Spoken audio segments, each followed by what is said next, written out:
Hey everyone, welcome back. Today we're going to create a 3D model of a sprocket gear, a toothed wheel that's used to drive a chain. The outer teeth are designed to transfer motion smoothly, while the center hole allows the gear to mount securely onto a shaft. You'll also notice cutouts around the gear. These help reduce weight without compromising strength or durability. It's a simple single extrude design, but it's an important one. You'll often find sprocket gears in bikes, machines, or any system that needs to transmit rotary motion efficiently. Alright, let's take a quick preview of what we're going to create, and then we'll move step by step into building this model from scratch. Alright, here's the 2D drawing of the sprocket gear that we'll be creating today. Let's take a quick look at it before we begin. We'll start by creating the base feature. For that, you'll need to draw two circles.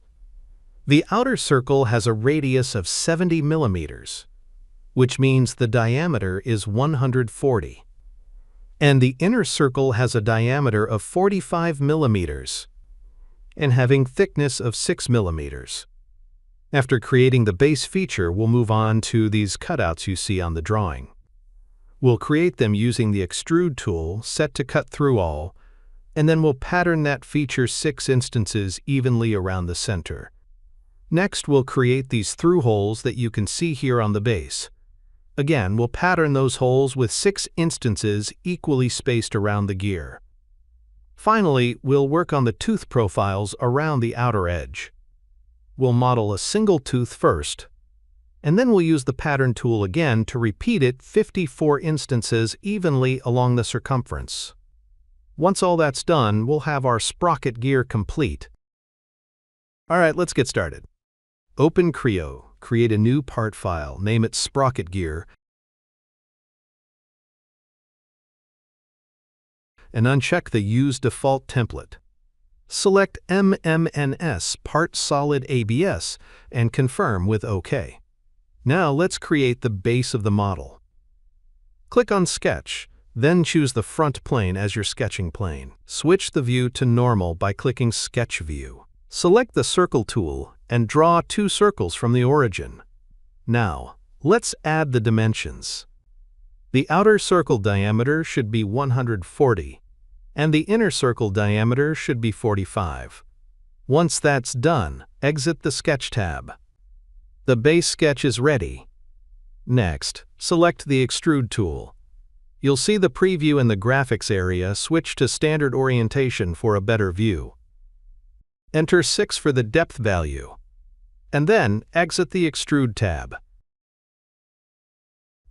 Now we're going to create these cutouts through the entire base. We'll start by sketching the shape as shown in the drawing. Here's what we'll need to define. The arc radius is 60. Each fillet radius between the arcs and lines is 5. All 3 fillets should have equal relations. The distance between the center points of the fillets is 38, and the distance between the center point of the lower fillet and the vertical axis is 20, and the angle between the vertical line and the angled line is 60 degrees. Now, let's create the sketch. Select Extrude, then select the front face of the base as your sketch plane. Switch to normal orientation. Choose the Center Point Arc tool and draw the arc from the origin, like this. Then use the Line tool to draw 2 connecting lines that join both ends of the arc. Next, add fillets to all corners. Select the Fillet tool and apply fillets between lines and arcs and also between intersecting lines. Make sure all fillets are set equal. Let's add the dimensions now. The arc radius is 60. The fillet radius is 5. The distance between upper arcs is 38. The distance between the lower arc and vertical axis is 20. And the angle between the vertical line and the angled line is 60 degrees.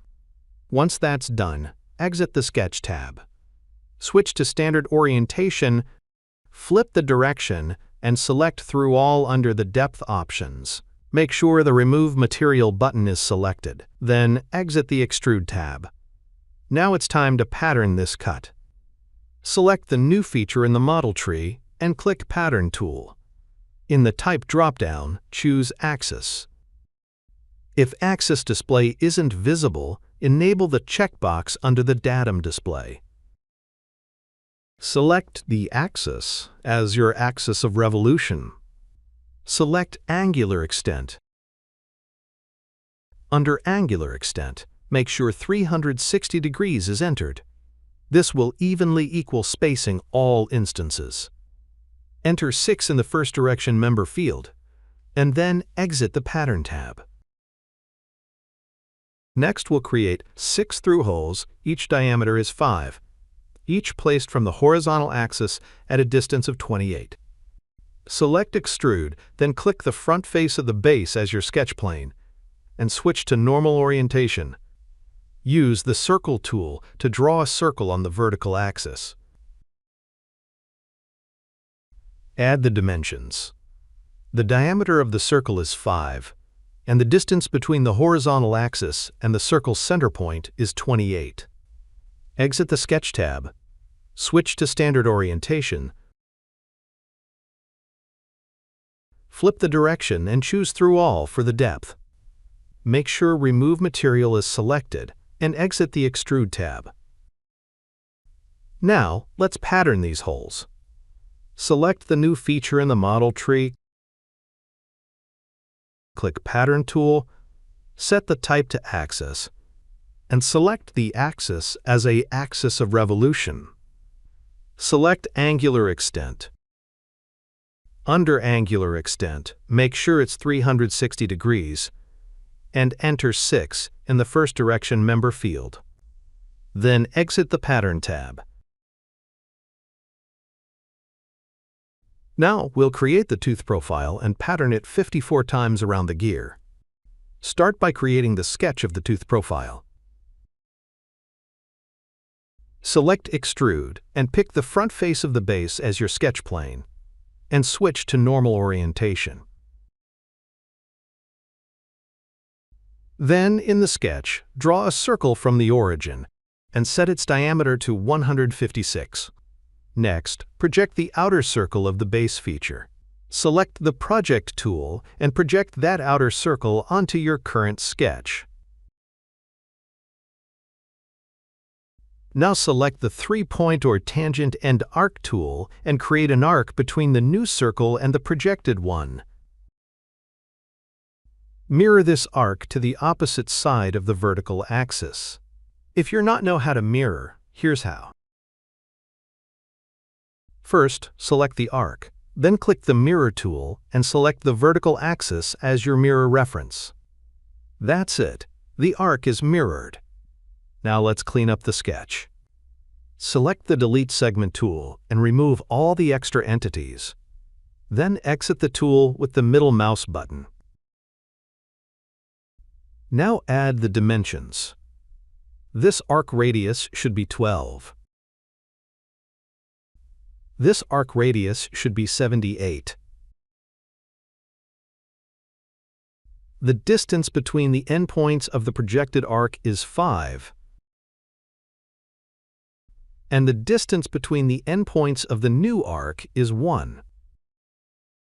The sketch should now be fully defined. Exit the sketch. Switch to Standard Orientation. Flip the direction and set the depth value to 6. Exit the Extrude tab. Now let's pattern the tooth. Select the newly created feature in the model tree. Click Pattern tool. Set the type to Axis, and select the axis as an axis of revolution.